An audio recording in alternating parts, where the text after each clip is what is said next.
오늘 새해 첫 주, 오늘 본문 말씀이 마태복음 19장 1절에서 12절 말씀을 가지고 하나님이 짝지어 주신 것, 그런 제목의 말씀을 드리도록 하겠습니다. 오늘 그 본문 말씀하기 전에 그 주보 첫머리에 있는 올해 새해 교회 표와 그 관련 구절을 좀 설명하도록 하겠습니다.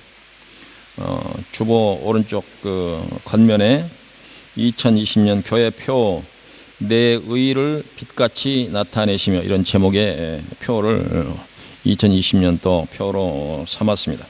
그리고 그 관련 구절은 시편 37편 5절과 6절에 있는 말씀인데, 다 같이 한번 읽어보도록 하겠습니다. 시작.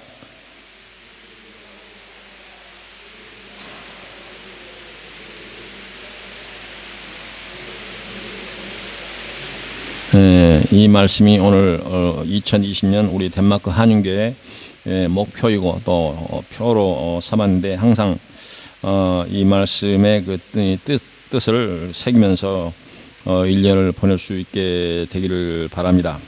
여기서 시편 30편 5절과 6절에 내 길을 여호와께 맡기라, 그를 의지하면 그가 이루시고 내 의를 빛같이 나타내시며 내 공의를 정오의 빛같이 하시리로다, 이렇게 말씀하고 있습니다.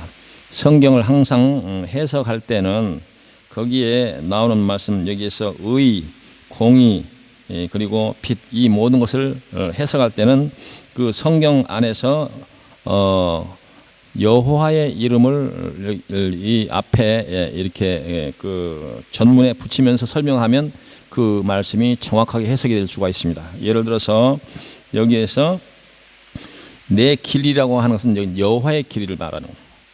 그리고 여기서 내 의라고 하는 것은 너의 의가 아니라 여호와 안에서 내 의다.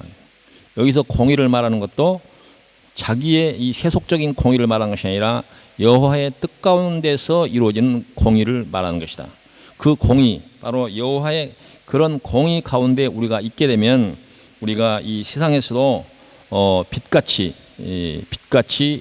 세상 모든 사람들에게 비추게 될 것이다. 그래서 성도와 교회가 마땅히 이 지상에 서 있음으로써 해야 할, 감당할 역할이 바로 이 세상의 빛인데, 그 빛을 나타내기 위해서 항상 여호와의 의, 여호와의 공의, 여호와의 길을 마음에 새기면서 1년을 가자, 그런 뜻으로 새해 표로 내 의를 빛같이 나타내시며, 이렇게 제목을 삼았습니다. 여러분들이 기억해 주시기를 바랍니다. 오늘 본문 말씀이 주는 그 이제 구절이 우리에게 주는 그 교훈의 말씀들을 생각해 보도록 하겠습니다. 오늘은 새해 첫 주일입니다.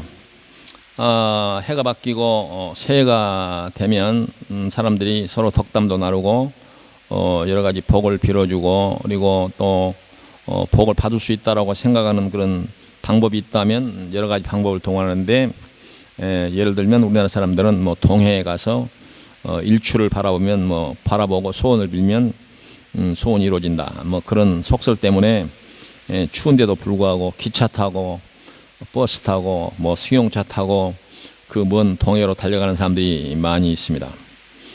이 유럽 같은 경우는 조금 이제 문화나 풍습이 달라서 여러분들도 목격하셨겠지만, 밤을 새워서 금날 밤부터 이제 정월 초하루 날까지 이 폭죽을 쏘아대는 것을 볼 수가 있는데, 어찌됐든 방식은 다르지만 같은 뜻이라고 할 수가 있습니다. 그런 방법들이 자기가 소망하는 새해 소망이 이루어지는 그 수단이라고 한다면, 아마 우리나라 저기 동해 쪽에 사는 사람들, 특별히 저기 울릉도 사람들, 그 사람들은 다 잘 됐을 텐데 세상사가 다 꼭 그렇지만 않잖아요. 사람들이 그렇게 마음에 소원하면서 그렇게 하지만, 사실 그런 일들이 그렇게 자기의 소망하는 일이 이루어질 것인가 하는 문제는 좀 생각해 볼 필요가 있다, 이렇게 생각이 되고, 여기 유럽이나 덴마크 같은 경우는 그 정초에 쏘아대는 폭죽이 보기는 좋고, 또 뭐 어떤 새해를 맞이하는 좀 이벤트성 그런 행사는 될 수 있을지 모르지만, 늘 새해 첫날 제가 지나가면서 생각하는 것이, 아유 저 많은 쓰레기 누가 치우나, 덴마크에도 그 치우는 사람들이 참 이제 그 쏘는 사람들은 좋았을 텐데 이 사람들이 안 치우고 가요. 그래서 뭐 동네 뭐 광장에 뭐 아스팔트 위에 길 위에 막 너절하게 있는데 그런 걸 보면 꼭 그렇게 해야 되는가 이런 생각도 들어요.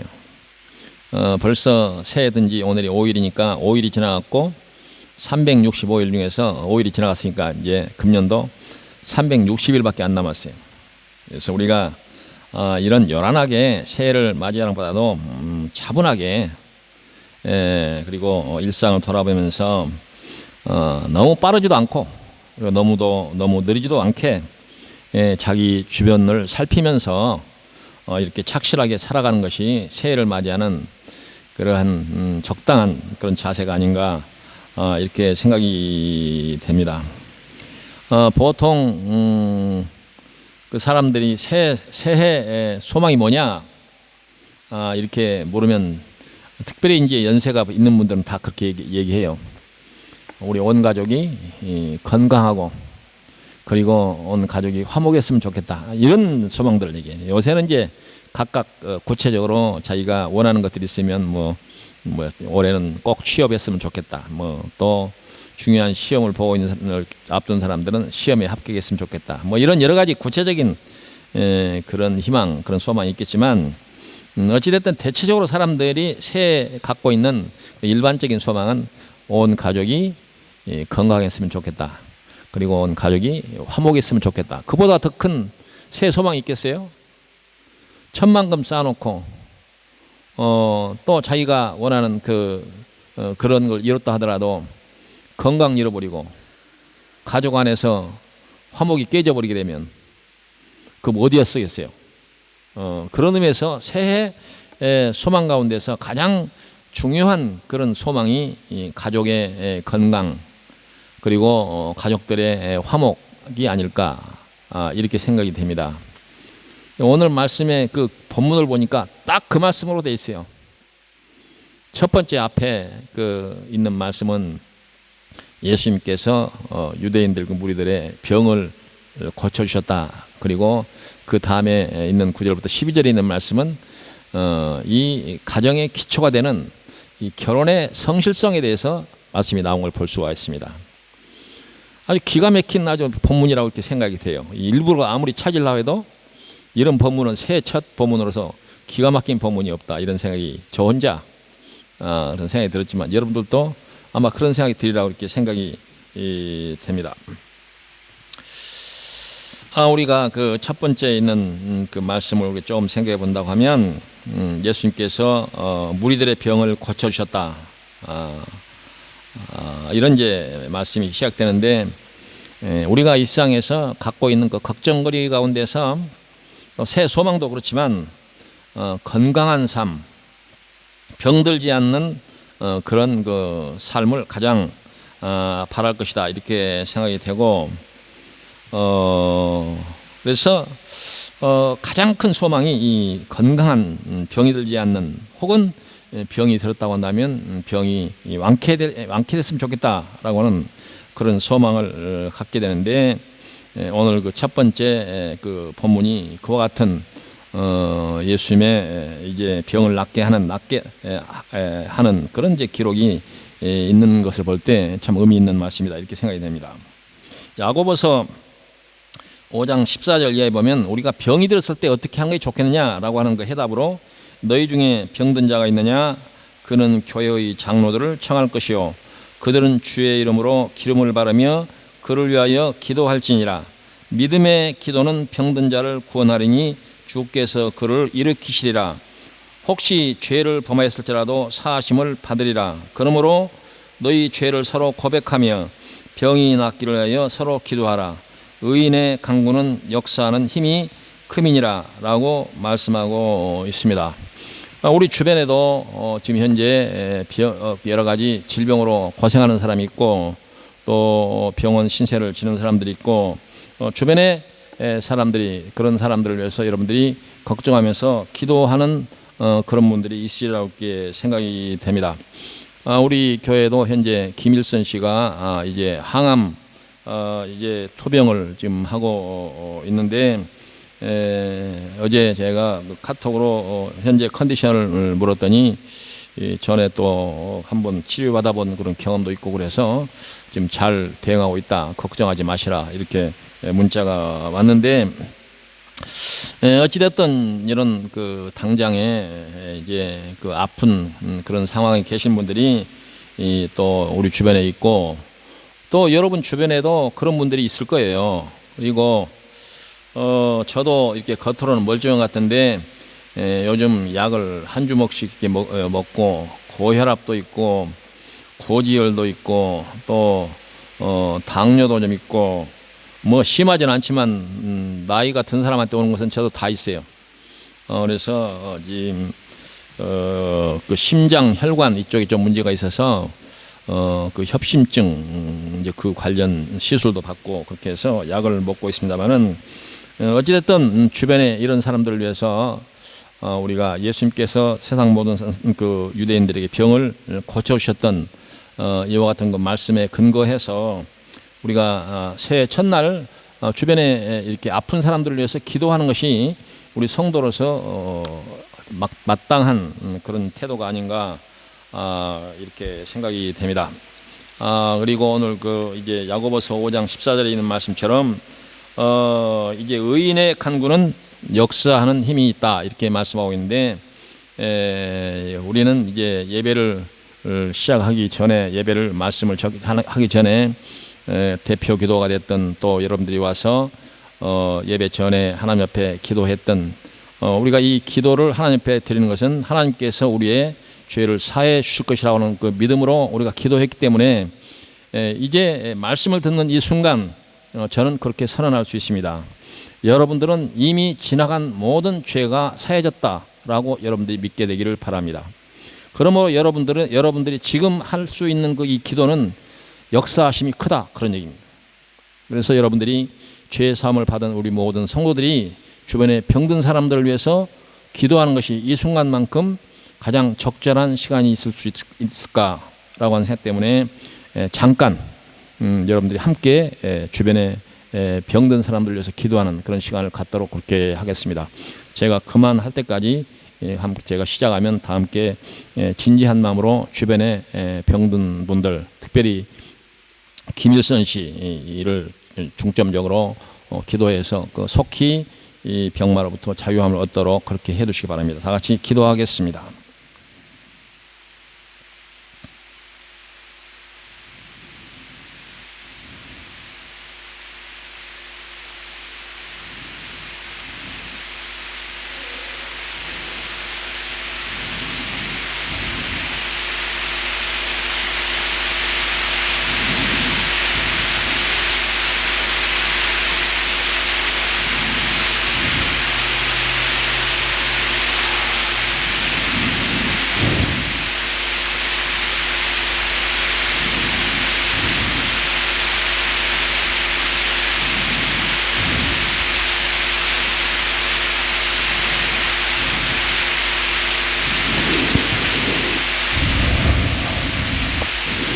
하나님의 은혜와 사랑을 감사하옵나이다.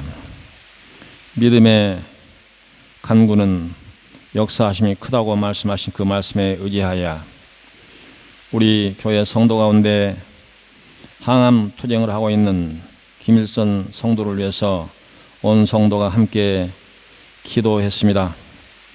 하나님께서 그 환부에 손을 대시고 피 묻은 손으로 안수하여 주셔서 건강 회복하게 하시고 우리들에게 하나님께서 이와 같이 큰 은혜로 함께 하셨다고 하는 그러한 마음의 감동과 신앙의 고백이 있게 하여 주시고 또 그 외에도 우리 주변에 질병으로 말미암아 걱정하면서 기도하는 모든 사람들의 간곡한 기도가 하늘에 상달될 수 있도록 하나님 역사하여 주기를 주님 간절히 바라옵고 원하옵나이다. 우리는 공로 없으나 예수님께서 흘리신 피의 공로에 의지하여 기도하오니 하나님 그들을 치료하여 주시옵소서. 감사를 돌렸고 예수님 이름으로 기도하옵나이다. 아멘. 감사합니다. 오늘 이 본문 말씀 가운데서 두 번째 나오는 그 말씀의 전체적인 그 내용을 우리가 그 제목을 삼다면 결혼의 그 성실성 이렇게 우리가 제목을 붙여볼 수도 있을 것 같은데, 이 두 번째 단원에 나오는 이 말씀은 보통 결혼식을 할 때 목사님들이 가장 많이 그 주례를 할 때나 이렇게 선택해서 사용하는 그런 구절입니다. 하나님께서 짝지어 주신 것을 사람이 나눌 수 없다. 우리 성도들도 대부분 결혼할 때 목사님 앞에서 주례사를 받았을 텐데 아마 가장 많이 들었던 말씀이 이 말씀이 아닐까 이렇게 생각이 됩니다. 근데 오늘 본문 첫머리에 보니까 바리새인들이 예수께 나와서 그를 시험하여 이르되 사람이 어떤 이유가 있으면 그 아내를 버리는 것이 옳으니까 라고 하는 묻는 말씀이 나옵니다.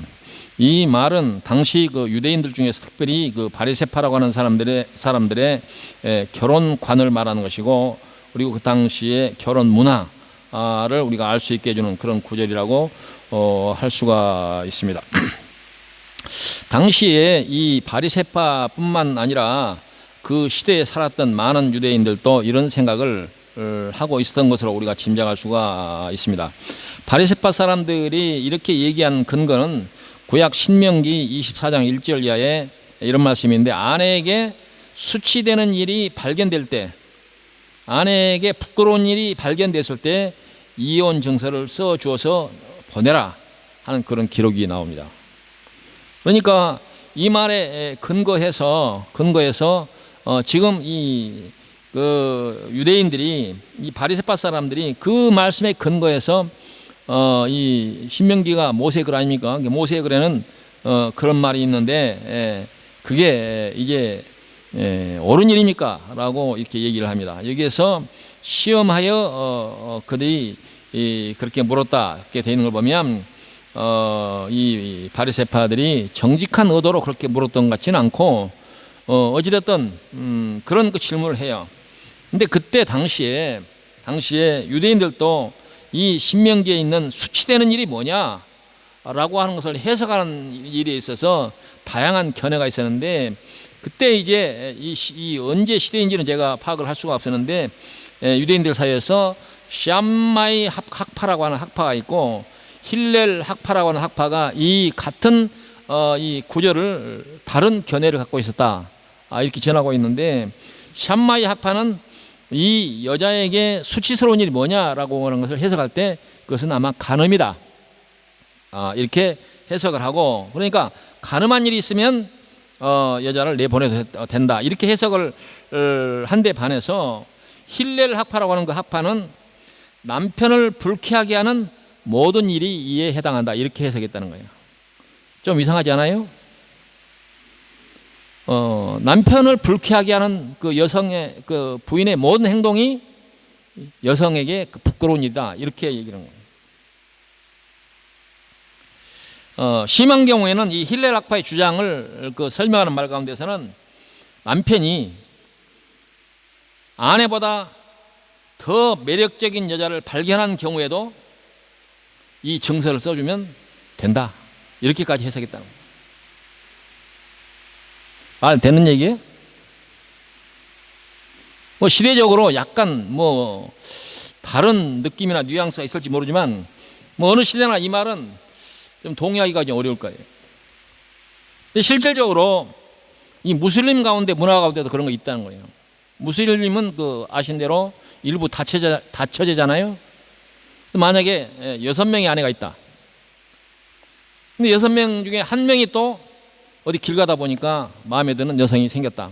그러면 6명 중에서 한 명을 내보내고 이렇게 한 명을 이제 얻을 수가 있는데, 그 6명 중에 한 명을 보낼 때 말도 안 되는 이유로 내보내면서 무슬림들이 새로운 아내를 얻었다 그런 얘기가 전해지고 있습니다. 이 말은 무슬림을 좀 좋지 않게 이렇게 여기도록 하기 위한 의도가 있다고 보지만, 여기 유대인 사회에서도 아까 힐렐 학파처럼 이런 말도 안 되는 이유로 남자는 항상 이 갑의 입장에서 언제든지 자기 아내를 내보낼 수 있다 이러한 잘못된 인식이 있었다 그런 얘기입니다. 여기 이런 인식의 연장선에서 바로 이 바리새파 사람들이 예수님에게 어떤 이유가 됐든 여자를 내보내는 것이 옳습니까? 라고 이렇게 시험해서 질문했다. 그런 얘기입니다.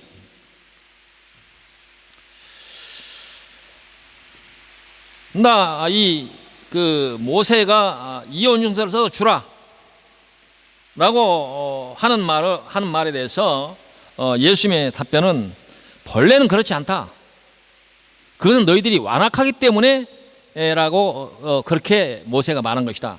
그 말은 무슨 말이냐면, 모세는 당시에 이런 그 부당한 대접을 받는 여성들을 보호하기 위해서 최소한의 조치로 이혼 증서를 써주라 이렇게 얘기한 것, 보호할 목적으로 이렇게 그런 얘기를 했는데, 이 말을 자기들에게 유리하게 이렇게 해석하면서 힐렐락파 같은 경우는 그런 아까 심한 경우에 길 가다가 매력적인 여성을 만나면 자기 아내를 버릴 수 있다라고까지 이렇게 해석을 했다는 겁니다.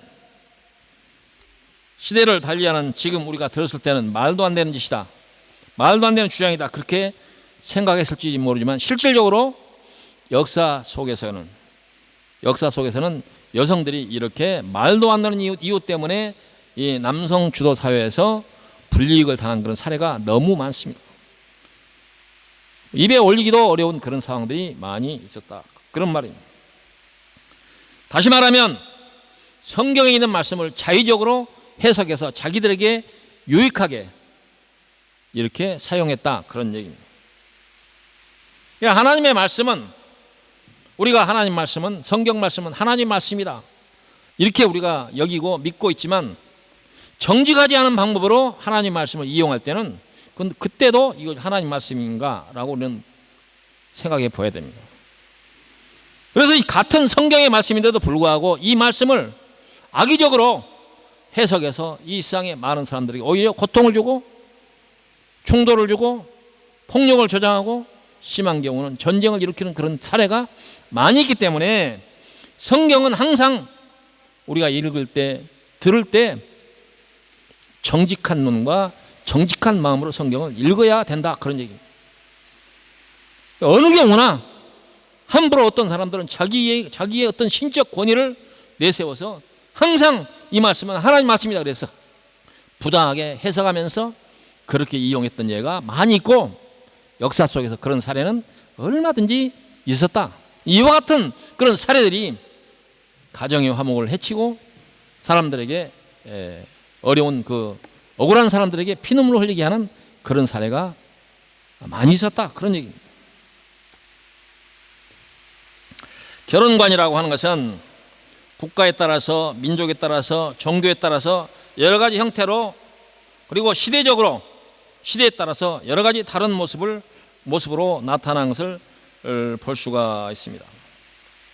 그래서 구약에서 나타난 여러 가지 그 결혼관, 또 신약에서 나타나는 결혼관, 그리고 또 이 성경 밖에서 일어나는 모든 문화권에서 일어나는 이 가정의 모델, 이 결혼의 어떤 그 정답은 찾기가 좀 어렵다, 그렇게 얘기할 수가 있겠어요. 그래서 어떤 특정한 시대에 특정한 문화권에 있는 사람들이 다른 문화권에 있는 사람들의 결혼관에 대해서 이렇게 또 쉽게 함부로 이렇게 재단하면서 비난할 수 있는가, 조심해야 된다, 그런 얘기입니다.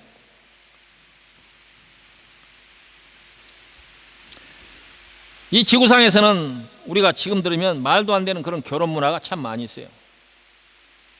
성경 안에도 그런 문화가 아주 많이, 그런 사례가 많이 있습니다. 그래서 구약이나 신약이나 이 결혼의 모범, 하나의 모델을 찾기가 참 어려운 일이다.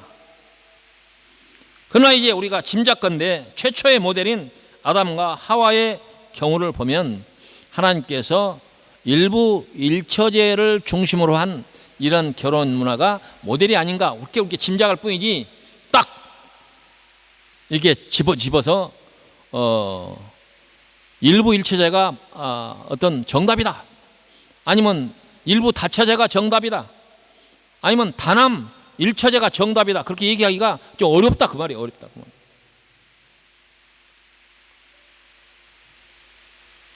구약에 등장하는 우리가 알고 있는 많은 그 인물들의 경우도 일부 다처제가 많고 그 점에 대해서 성경이 어떤 지적도 없습니다. 잘못됐다, 잘했다 이런 게 없어요. 후에 사람들이 전체적으로 보면 일부 일처제가 맞다 그렇게 하는 것뿐이지 성경의 일부 일처제가 가장 정답이다 그렇게 된 것도 없어요.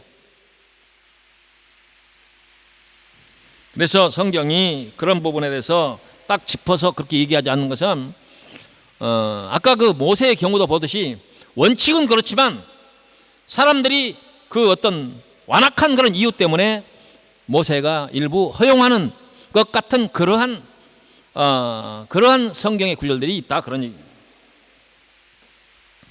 유대인의 결혼이나 무슬림의 결혼관도 일부 다처제가 많이 용인되고 있는 것을 볼 수가 있습니다.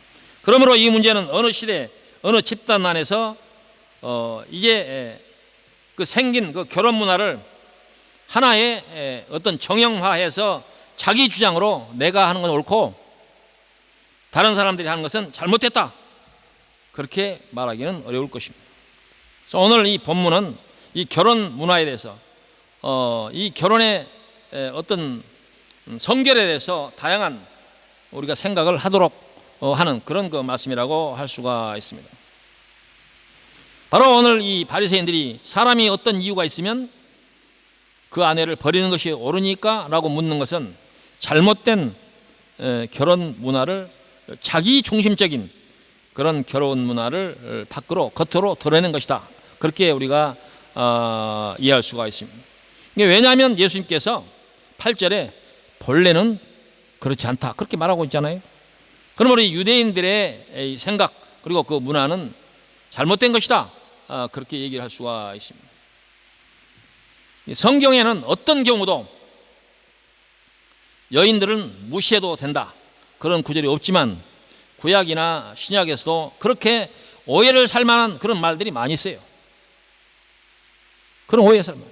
그래서 이와 같은 말들을 우리가 어떻게 해석하느냐에 따라서 그 시대에 적용하는 방법은 다르다. 그래서 여기에서도 우리가 정직하거나 좀 어떤 균형감을 가진 그런 해석이 필요한데 아까 힐렐 학파처럼 매력적인 여성을 만나게 됐을 때 그 이유가 돼가지고 자기 아내를 버리는 이런 말도 안 되는 그런 사태가 발생하지는 않을 것이다 그런 얘기입니다. 성경뿐만 아니라 고려로부터 오늘까지 여인들은 천대를 많이 받아왔습니다. 아주 특별한 경우에 여성 중심 사회가 있다고 하지만 대체적으로 여성들은 많이 불이익을 받아왔고 심한 경우는 재산으로 취급을 받았습니다. 중동 땅에도 그렇지만 세계 많은 나라가 결혼 지참금이라는 거 있습니다. 대부분 남자가 여자 부모에게 주는 돈이나 그 재산을 결혼 지참금 그런 그 의미로 받아들이는데 좋게 해석하면 낳아서 길러서 아내로 준 장인 장모에게 감사하는 그런 좋은 뜻으로 시작됐겠지만 이 제도는 신부를 사온다는 뜻으로 그렇게 변질되고 그래서 남자들이 여자를 내 소유다 그렇게 생각하는 면이 있었다 그런 얘기예요.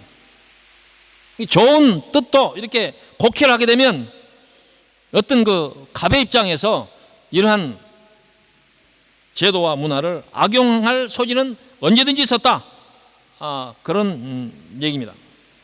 그래서 우리가 어떤 제도나 문화나 또 오늘처럼 성경적 근거를 가지고 어떤 것에 해답을 찾을 때에도 정직하게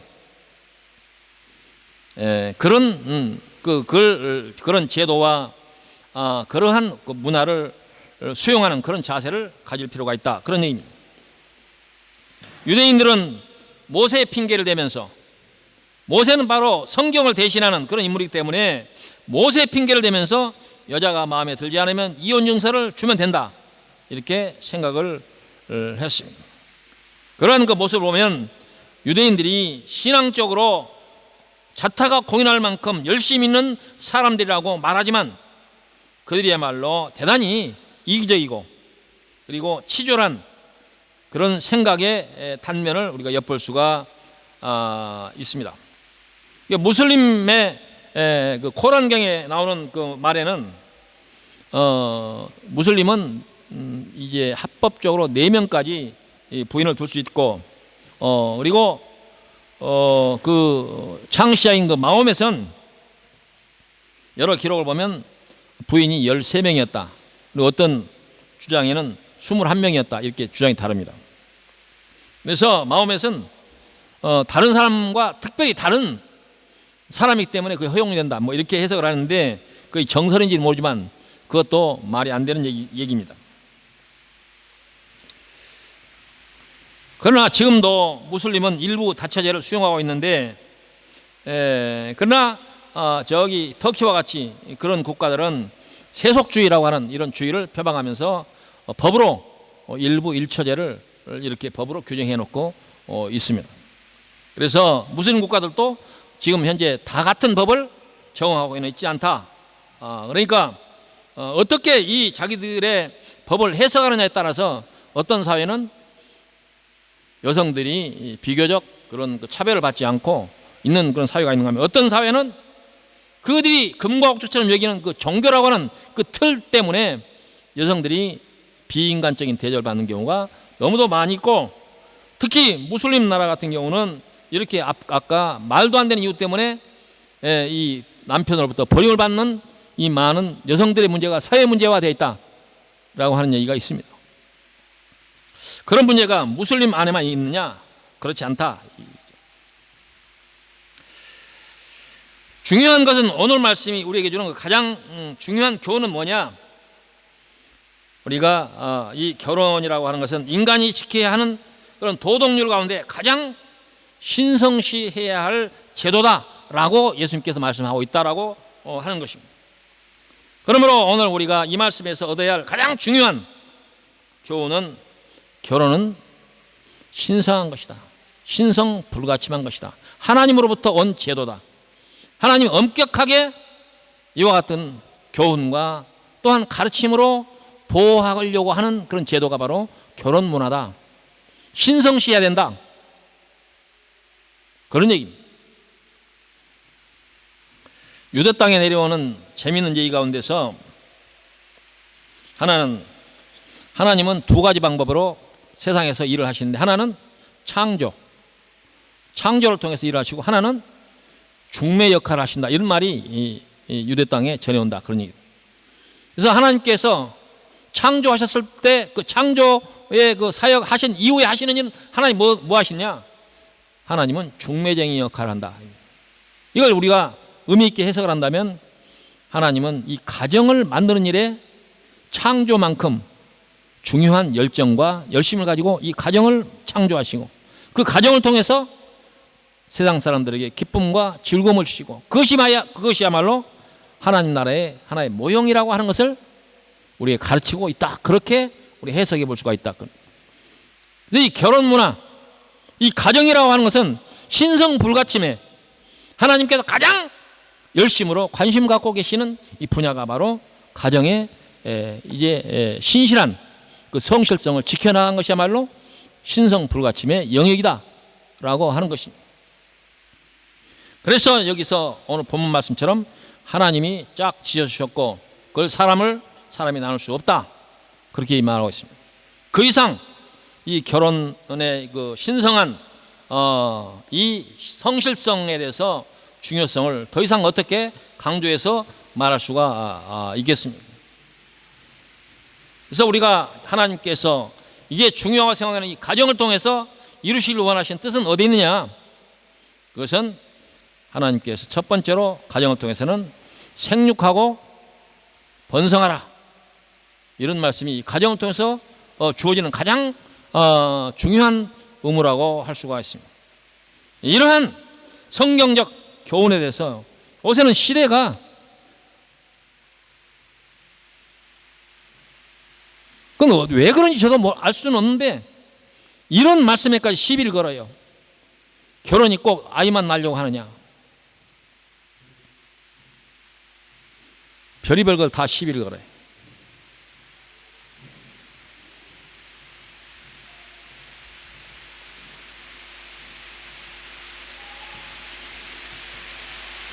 결혼의 그 어떤 역할 가운데서 가장 중요한 것이 자녀를 갖는 거 아닙니까? 근데 요새는 결혼해도 자녀는 갖지 않겠다. 그 정상적이에요? 성경 말씀이 아니라고 하더라도 이게 정상적입니까? 요새 젊은 커플 가운데 그런 일이 많아요. 우리 결혼해서 살지만 우리 자녀 없이 삽시다. 자기들은 그것이 정당하다고 볼지 모르지만 성경적 그런 의미를 우리가 헤아려 본다고 하면 그건 정당한 그런 태도라고 할 수가 없죠.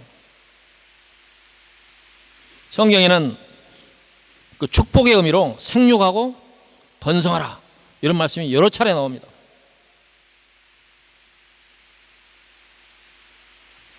둘째는 이 결혼을 통해서 또 주시는 그 역할이 뭐냐? 즐거운 인생을 제공한다. 즐거운 인생. 또 뭐 이런 말씀에 대해서 또 시비 건 사람도 있어요. 꼭 즐거우려고 하면 결혼을 하느냐?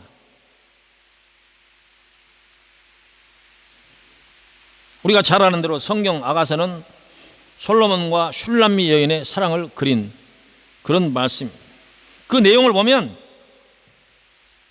만약에 이 아가서를 누군가가 화가가 그림으로 나타낸다면 오늘날 개념으로 보면 거의 포르노 사진이나 그림으로 연상할 만한 그런 내용으로 가득 차 있습니다. 사람들이 체면 때문에 그렇게 얘기 안 하고 점점 빼지만 이 아가서는 그렇게 돼 있어요. 어떤 경우는 얼굴을 들고 아가서를 볼 수가 없다 그렇게 얘기하는 사람도 있어요. 그래서 유대인 사회에서는 이 아가서가 정경에 들어있지만 나이가 30세가 되기 전에는 이 아가서를 보지 못하도록 그렇게 그런 그 계율이 있다라고 하는 얘기가 유대 사회에서 전해지고 있습니다. 그만큼 이 아가서는 거의 포르노 내용이란 얘기. 그럼 뭐예요? 즐거움을 추구하는 거 아닙니까?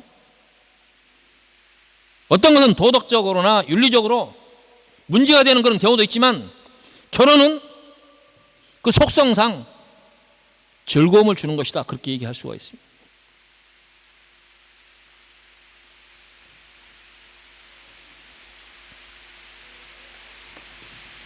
코란경에는 잠자리에서 부부간에 잠자리에서 있었던 말은 절대로 밖에서는 해서는 안 된다 이런 구절이 있습니다.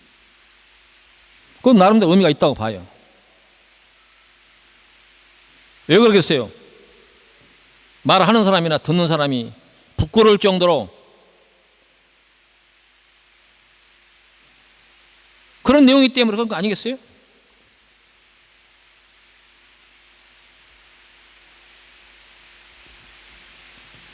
코란경에 재미있는 구절이 하나 있는데 하나님께서 사도에게 말씀하셨나이다. 이건 사도는 마음에 쓸 얘기하는 거예요.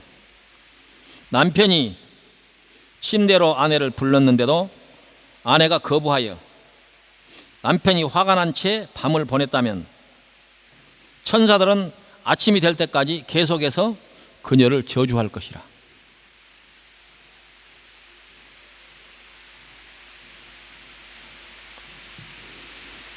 우리가 구약성경 전도서 9장 9절에 보면 내 헛된 평생의 모든 날 곧 하나님이 해 아래에서 내게 주신 모든 헛된 날에 내가 사랑하는 아내와 함께 즐겁게 살지어다. 그것이 내게 평생의 해 아래에서 수고하고 얻은 내 몫이니라. 하나님께서 아담을 에덴 동산에 내어 쫓을 때 내가 평생에 수고하고 살 것이다 이렇게 얘기했잖아요. 그러나 그 수고의 대가로 아내와 즐거운 생활을 주었다 이렇게. 그리고 이 결혼은 공동체의 가장 기초 단위로서 민족이나 국가 그리고 세월의 뿌리가 된다는 점에서 중요하다. 그리고 지금이야 우리가 현대적인 여러 교육 그런 제도와 시스템이 있어가지고 가정이 아니라고 해도 교육을 받을 수 있는 그런 기회가 많이 있지만 옛날에 교육이란 결국 가정교육이었어요. 가정을 주신 건 뭐냐? 교육의 역할을 했다, 가정이. 그래서 가정교육이 무척 중요하다. 특히 유대인들도 가정교육을 중요하게 생각했고, 그리고 어떤 사회든지 그 사회에 그래도 괜찮은 집안이다 라고 하면 가정교육을 중요하게 생각했습니다.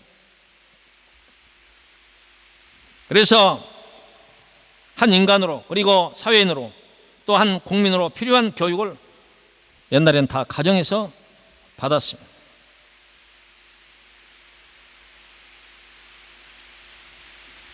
무슬림 같은 경우는 철저하게 그 결혼을 할 때 무슬림과의 결혼을 준수하도록 가르치고, 심한 경우는 명예살인이라고 해서 그들의 계율을 지키지 않으면 가족 안에서 살인을 서심지 않았습니다. 대단히 비인간적이고 폭력적이고 잔인한 짓이긴 하지만 마땅히 비난을 받아야지만, 그 무슬림들이 이 결혼을 대해서 대단히 신성시했다라고 한 점은 나름대로 뜻이 있다, 그렇게 볼 수가 있습니다. 종교를 달리하는 어떤 종교도 이 결혼의 신성성에 대해서는 대단히 강조를 하고 있지만, 오늘날 시대가 시대이니만큼 이 결혼의 신성성, 신으로부터 부여받은 이 절대적 이런 모델에 대한 이런 교훈은 지금 어떻게 받아들여지고 있느냐.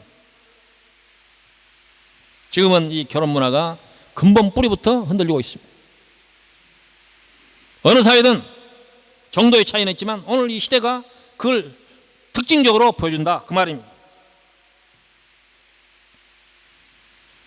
오늘날 기독교는 서양 문화가 뿌리가 되었고, 정치, 경제, 사회, 문화, 예술 모든 영역에서 이 기독교 성경은 그 문화의 기초가 되었는데, 그 서양 문화가 잘못된 길로 가면서, 심하게 말하면 타락하면서 기독교도 함께 타락하고 있습니다.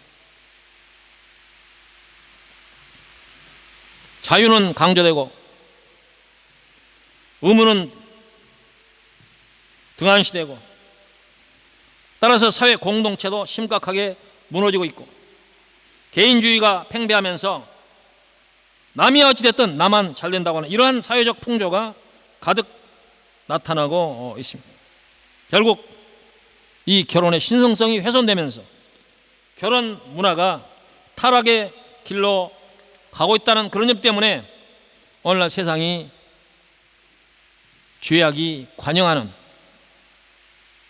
타락 문화가 극해에 달하는 그런 시대로 발전하고 있는 것 아닌가, 우리가 고민해 볼 문제라고 할 수가 있습니다. 오늘날 서양의 결혼은 형식과 일부 제도만 남아있을 뿐, 성경에 기초한 결혼은 이미 무너졌다고 해도 과언이 아닙니다. 제가 말씀을 준비하는 과정에 몇 가지 통계를 이렇게 들여다봤는데, 특히 서양이라고 말할 수 있는 유럽 사회 그 이혼율을 보니까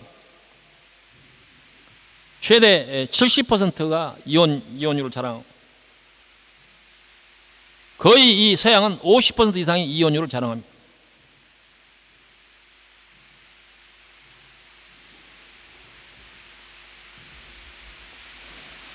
기독교 문화의 뿌리인 이 서양이 전 세계적인 이 판도 그림을 놓고 보면, 특히 이 서양 문화가 결혼의 신성성은 이미 다 파괴되었고, 필요하면 어느 때라도 이혼할 수 있다는 이러한 의식이 팽배해 있습니다.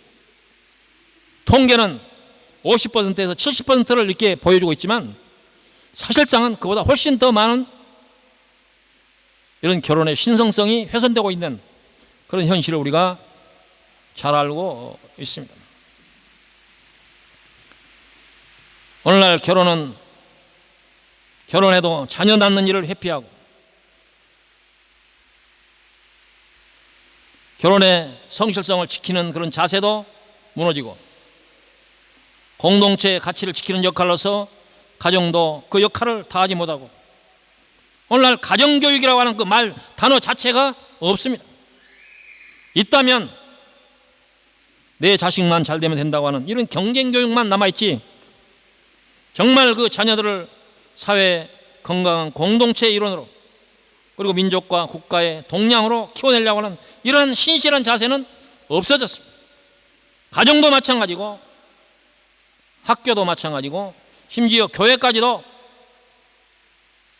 그와 같은 자녀 교육을 포기하고 있는 건 아닌가, 이렇게 우려되는 그런 상황을 우리가 맞이하고 있습니다.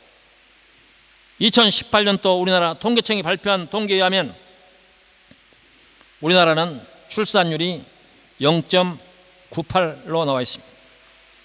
세계에서 최저이고, 최저도 최저지만 세계에서 유일하게 0점대, 0포인트대 출산율을 자랑하고 있습니다. 아직 통계가 잡히지 않았지만 2019년 더욱 악화되고 있고 앞으로 가면 갈수록 더 악화될 것이다, 이렇게 전망을 하고 있습니다. 아예 결혼을 안 하는 풍조가 확산되고 있고, 그리고 성문란이 도를 지나치고 있습니다. 대한민국처럼 전국에 러브 호텔이 없는 곳이 없고 전 국토를 러브 호텔이 뒤엎고 있는 나라가 어디에 있는지 모르겠습니다. 가정이 자녀를 기르고 교육하는 기능도 이미 사라졌고, 가정은 이미 시대의 어떤 상징처럼 경쟁을 부추기는 그러한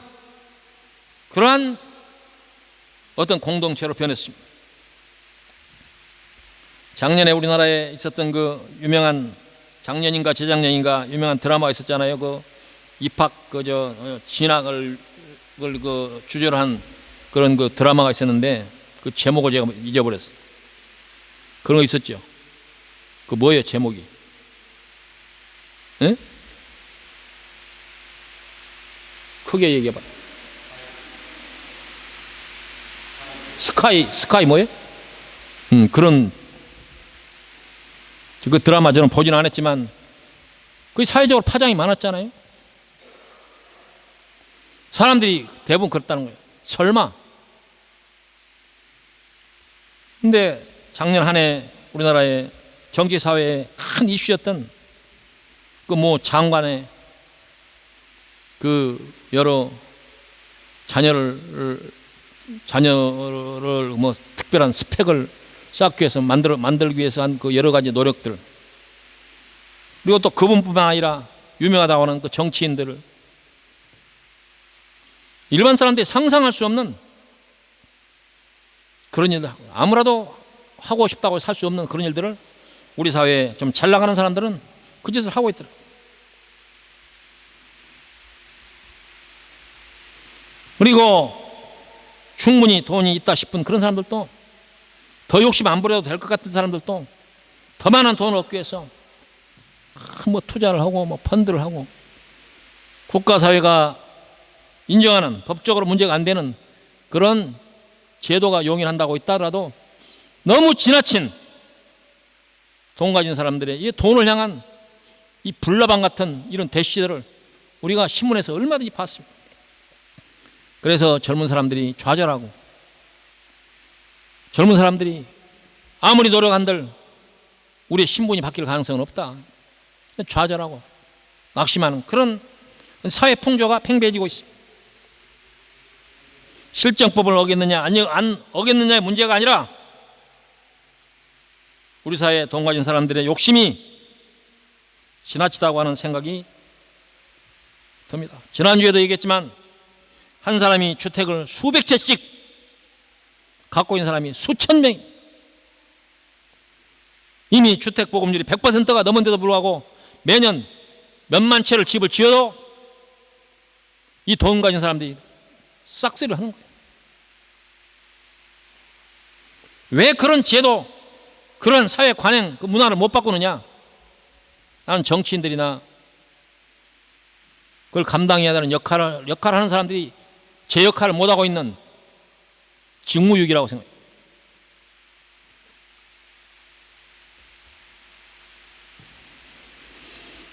그 많은 사회적 결혼이 무너짐으로써 신성성이 무너짐으로써 나타난 여러 가지 이런 현상들, 가정이 세상에서 감당해야 할 그러한 순기능적인 역할을 포기함으로써 나타나는 사회학의 만연, 그 책임을 묻는다고 한다면 나는 한국교회가 가장 큰 책임을 져야 된다, 저는 그렇게 주장합니다. 탐욕, 성물란, 투기, 출세 시장주의, 황금 만능, 권력, 이와 같은 우리 한국 사회를 특징 지어지는 많은 부정적인 이런 언어들이 우리 한국 사회를 말한다고 한다면 우리 한국 사회를 가장 바른 길로 인도해야 될 교회가 제대로 그런 역할을 했느냐?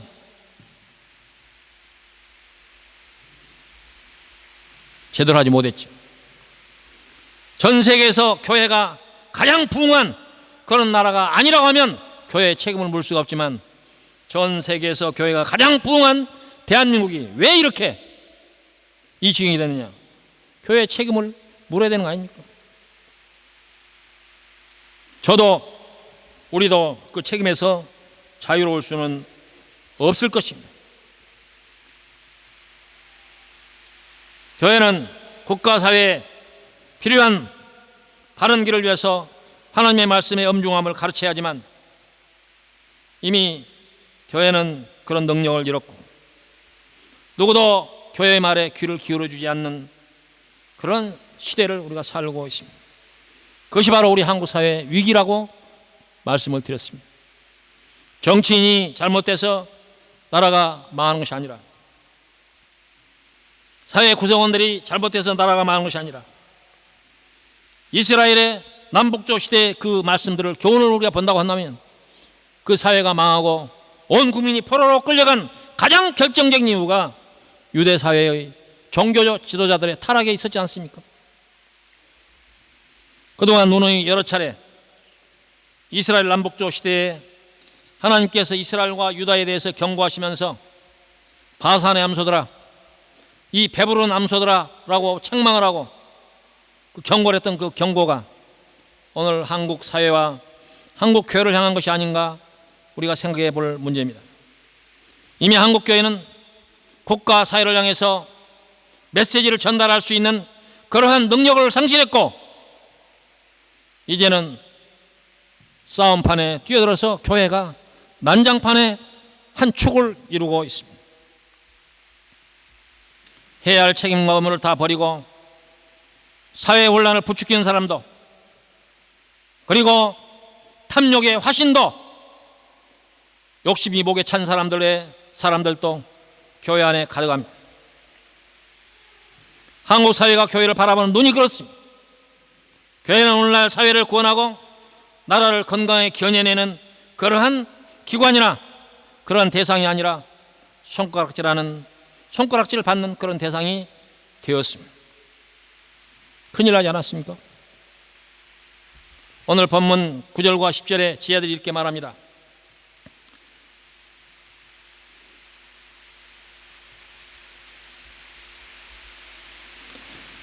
그 지혜들의 질문에 대해서 예수님께서 답하는 답이, 나는 이렇게 말한다. 이 공동번역 성경 번역본인데, 나는 이렇게 말한다. 음행한 까닭 외에 아내를 버리고 다른 여자와 결혼하면 간음하는 것이다.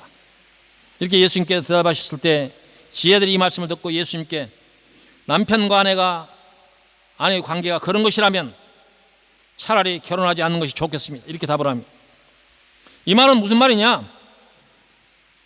이 지혜들은 그래도 조금은 그 바리새인들보다는 우리는 조금 다릅니다 라고 하는 그런 어떤 모습을 보여주기 위한 그런 노력의 일환이라고 볼 수 있는데, 이 유대인 사회가 여인들이 부당하게 이혼당하는 이와 같은 세태가 있다고 한다면, 결국 마음에 들지 않으면 이혼 증서만 주면 된다라고 하는 이런 풍조가 가득하다고 하면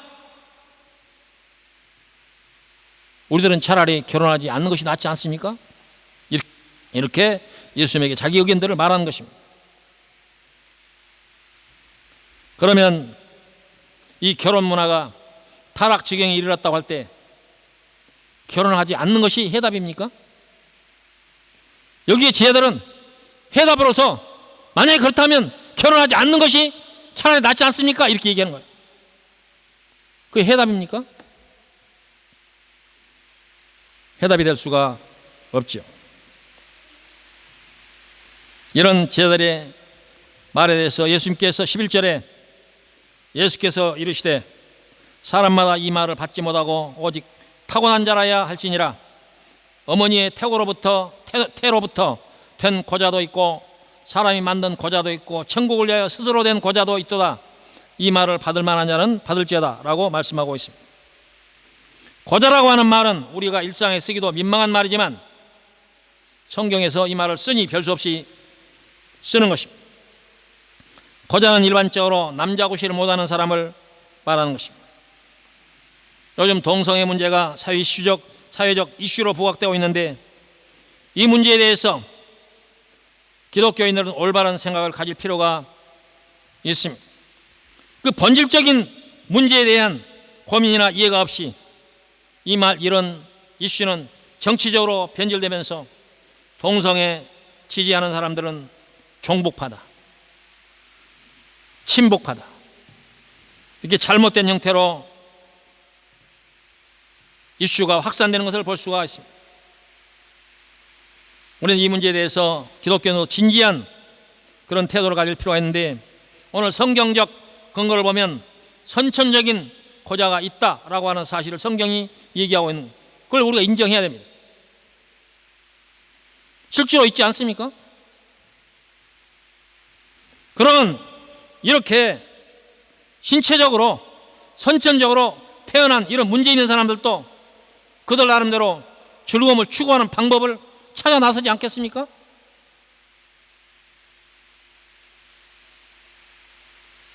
너는 정상이 아니니까 정상이 아닌 대로 살아라, 그렇게 얘기하는 것이 건강한 사람들이 해야 할 태도입니까? 그들이 추구하는 방법이 잘못됐다고 생각하면 우리는 그 방법을 안 따라가면 됩니다. 그들을 비난할 것까지는 없지 않는 일. 잘못 태어난 사람들의 선택을 건강한 사람들이 비난하는 것이 올바른 태도냐? 그런 얘기하면 한국 목사님들 저 목사님 큰일 날 소리 하네, 이상한 눈으로 봅니다.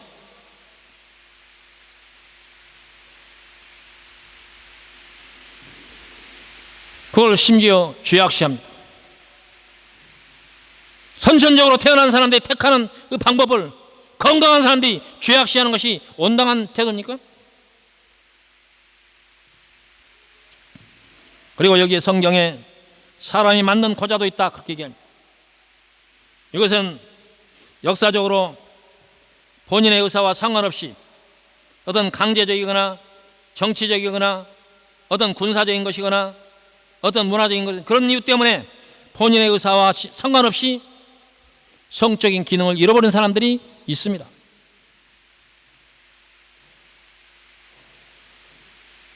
그 사람들이 추구하는 즐거움에 대해서 건강한 사람들이 너는 죄를 짓는 거야, 그렇게 얘기할 수 있습니까? 이 문제는 우리가 진지하게 생각해 봐야 됩니다.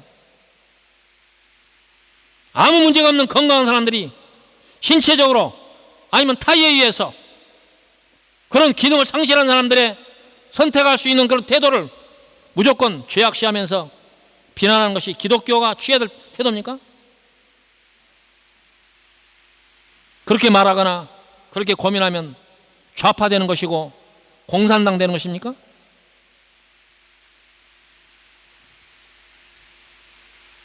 그리고 마지막의 경우 천국을 위해서 스스로 그렇게 된 사람도 있다고 말씀하고 있습니다.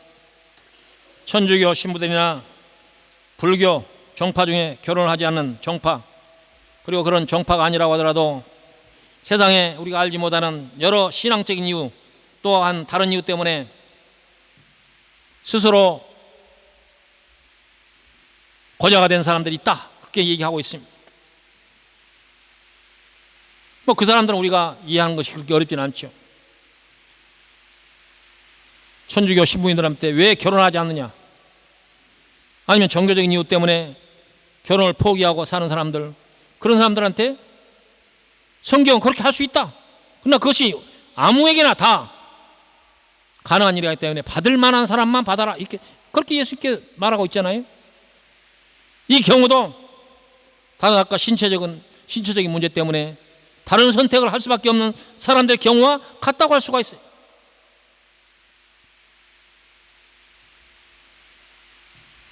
보통 우리가 동성애를 문제 삼을 때 단순히 성행위만을 생각하고 그들의 행위를 음란한 행위로 보는 그런 견해가 많습니다.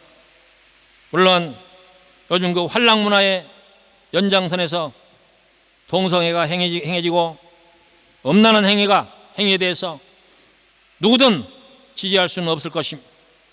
성경적인 뜻에도 어긋나고 건강한 생활에도 도움이 안 될 것이기 때문입니다. 그런 경우가 아니고 자기의 종교적 이유 때문에 혹은 타의에 의해서 강제적으로 되는 경우, 그리고 선천적으로 태어난 경우, 그들이 택할 수 있는 그 즐거움의 방법에 대해서 건강한 사람들이 저놈은 나쁜 놈이야, 저놈은 죄인이야, 그렇게 말하는 것이 온당치 않다, 그런 말입니다. 건강한 부부의 생활도 특별히 그들이 택하는 방법과 크게 다릅니까? 아까 콜안경에서도 말했듯이 부부간에 하는 행위에 대해서는 밖에서 얘기하지 말라, 이렇게 얘기한 것처럼 그것은 어떻게 생각하면 부끄럽다라고 생각하는 그런 뜻이 있다고 할 수가 있습니다. 우리가 각각 택하는 여러 종류의 결혼 문화를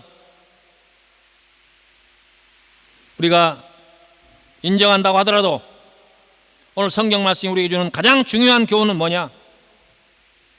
결혼은 신성하다는 것입니다. 하나님으로부터 부여받은, 하나님이 짝지어 주신 것을 사람이 나눌 수 없다고 하는 이 원칙, 그건 뭐냐? 결혼은 신적 권위와 신적 교훈에 의해서 만들어지는 그런 신성 불가침의 영역이다. 그러나 오늘날 세태가 그와 같은 하나님의 교훈을 정면으로 부정하는 그런 시대를 우리가 살고 있습니다. 결국 하나님을 거역하는 그런 시대에, 그런 문화 속에 우리가 살고 있는 것입니다. 오늘 말씀이 무엇을 말하는 것입니까? 결국 세상 문화는 하나님이 우리에게 교훈하고 있는 이 결혼, 신성 불가침의 영역에 있는 이 결혼 문화까지도 온통 세상의 물질 문화, 쾌락 문화, 폭력 문화, 거짓 문화, 탐욕 문화 때문에 무너지고 파괴되고 있습니다. 이와 같은 일들을 하나님께서 기뻐하시지 않을 것은 분명하고, 그와 같은 시대적 특징을 우리는 악하고 추하고 어두운 밤의 시대라고 할 수가 있을 것입니다. 우리는 그런 시대를 살고 있습니다. 오늘 우리가 이 시대를 마지막이라고 한다면 이 마지막 시대의 특징들이 결국 가정이 파괴가 되고 성문화가 타락 지경에 이르렀고, 오늘날 가정을 통해서 이루어져야 할 마땅한 그런 교훈과 지켜져야 할 그런 모범, 그런 모럴, 이와 같은 것들은 파괴되고 있는 그런 시대를 우리가 살고 있다고 하는 것에 대해서 우리가 고민을 해봐야 할 것입니다. 하나님께서 우리에게 가정을 주신 것은 우리가 얻은 어떤 선물보다도 귀한 것이라고 할 수가 있습니다. 바로 하나님의 신성으로부터 오는 하나님의 선물이라고 하는 사실을 우리가 분명히 알고, 하나님이 주신 그 가정을 잘 보존하고 또 그 가정을 통해서 이루어져야 되는 여러 순기능적인 그런 역할을 우리가 잘 감당해야 된다 라고 하는 그런 교훈을 오늘 말씀을 통해서 얻을 수가 있다, 그 말입니다. 오늘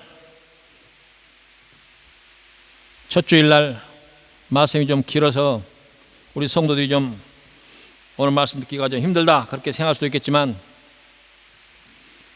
우리가 한 해 첫 주를 시작하면서 우리가 서로 덕담에도 얘기했듯이 건강과 가정의 평화를 위해서 이 말씀만큼 중요한 말씀이 또 어디가 있겠습니까? 강조하고 또 강조하고 또 강조해도 오히려 부족할 것입니다. 2020년도 우리 모든 성도들이 건강하고 아프지 말고 온 가족이 활기 있게 그렇게 살아가도록 여러분들에게 축원을 드리기도 하고, 그리고 또 여러분들의 가정들이 그 하나님의 신성 불가침의 영역에서 허락된 귀한 선물이라고 하는 사실을 우리가 명심을 하면서 이 가정의 신실성, 가정의 신성성을 우리가 지켜나가는 자시야말로 2020년도 새롭게 시작하는 오늘 첫 주일날 하나님이 우리를 위해서 주실 수 있는 가장 좋은 교훈이 아닌가 이렇게 생각이 됩니다.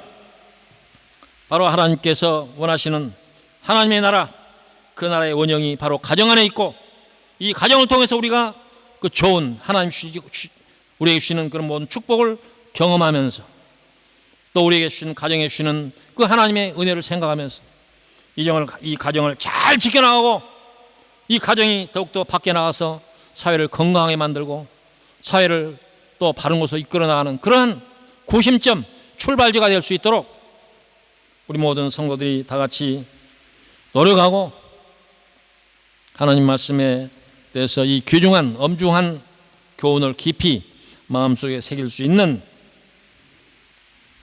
그러한 시간, 그런 가정 되기를 바랍니다.